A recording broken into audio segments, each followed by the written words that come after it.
Hey friends, it's Heather with my little HEA. HEA stands for Happily Ever After, and this is a lifestyle channel. Welcome to the second day of Vlogust, or Vita, whatever you are choosing to call it.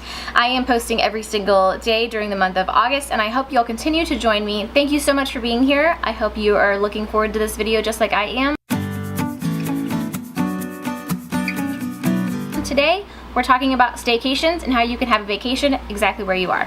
Number one, Google, Pinterest, YouTube, do something and look up either your city or whatever big city you would go to that would have events. Or maybe even a restaurant. See if there's something new in town. Talk to one of your friends that is up on what's going on locally, because you're going to be able to find something, even if it's just a simple meal, or maybe there's a new play, something going on that's very low key, low minimum cost. You're going to be feeding yourself anyway. Go ahead and splurge a little bit and you will be able to find something that may be outside of your comfort zone. I love the same old, don't get me wrong, but I do also like to explore my surroundings. Number two, even if you live in a very, very small town. I'm talking small. I grew up in a town, in a city that only had like 1,000 people, and we still had a park. So you probably have a park nearby. You may have a lake, and you may even have a beach. If you go to one of those for just a few hours in the morning or a few hours in the evening because it's really hot outside, I would not suggest going in the middle of the day, but hey, you do you. That's what we did. We were in Fort Myers. We went ahead and went during the middle of the day. We had our tent up and it was still really breezy outside, surprisingly, and it was absolutely amazing. We had a great time.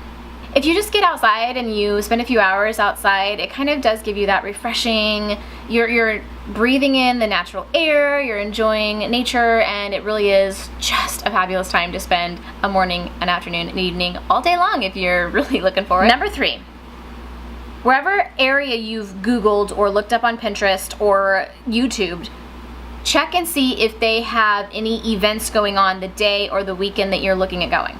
Because a lot of cities, towns, and communities will have a events calendar, and you can actually see these are the things that they have coming up. One of my favorite things to do that we do have in this area, and I've seen in other areas too, is a free movie, usually on a Friday or a Saturday night. I think St. Pete does it on Thursdays down in one of the parks. They'll have like a free movie, and you can bring your blanket, make sure it's water resistant on the bottom, that way the moisture doesn't soak through. You're laying on it, you're really comfortable.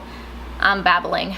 But you can also usually bring low back beach chairs, bring your own snacks. It's very, very cheap, and you might have to pay for parking depending on where you're going. But down here at Clearwater Beach, every Friday and Saturday night, they do this, and it's one of my favorite things to do. The city north of them, Dunedin, also does during the month of April for sure, and maybe October, I can't remember, but they also do the same thing Fridays and Saturdays. They're movies that have been out for about 6 months at least, and some of them are old movies like from the 80s or 90s, and it's so awesome to like see throwback movies on a really big screen. Just out in nature. I really like nature, but usually when it's like nice weather outside. The fourth thing that you can do is explore a city or a town that's nearby.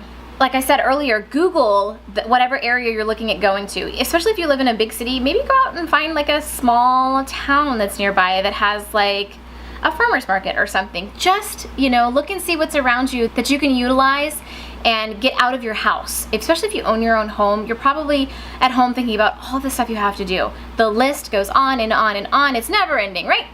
But if you're enjoying something outside of the house, hopefully you're not as likely to think about it as you are just sitting at home binge watching on Netflix. The last suggestion I have, this would actually be number 5, is while you're looking up those areas, see if there's a good hotel deal. It's so nice to be able to just go and spend 24 hours. Can you really do 24 hours? No, because it's like you get there at 4 and you have to check out by 11, so it's less than 24 hours. But if you can do 2 nights, I have a friend going just down to St. Pete this weekend, and her kids are gonna go stay at one of the resorts. It's not all inclusive, but it's got so many different things for her kids to do. They only have to drive 30 minutes to an hour, and they're gonna be getting out of their house, getting away from it all, and still having a great trip just all within an hour's drive. That's all I have for you today. I hope you are looking forward to your staycation. Did you already take a vacation? Maybe this is your second vacation and you're just looking at not spending too much money. That's the thing. They do like Florida on a tankful, and those are some of the best trips that I think I've taken, is just following along on those. If you like this video and you want to see more like it, go ahead and give it a thumbs up. I do really want to thank you for watching this. I appreciate it, and I'll see you in my next video. Bye!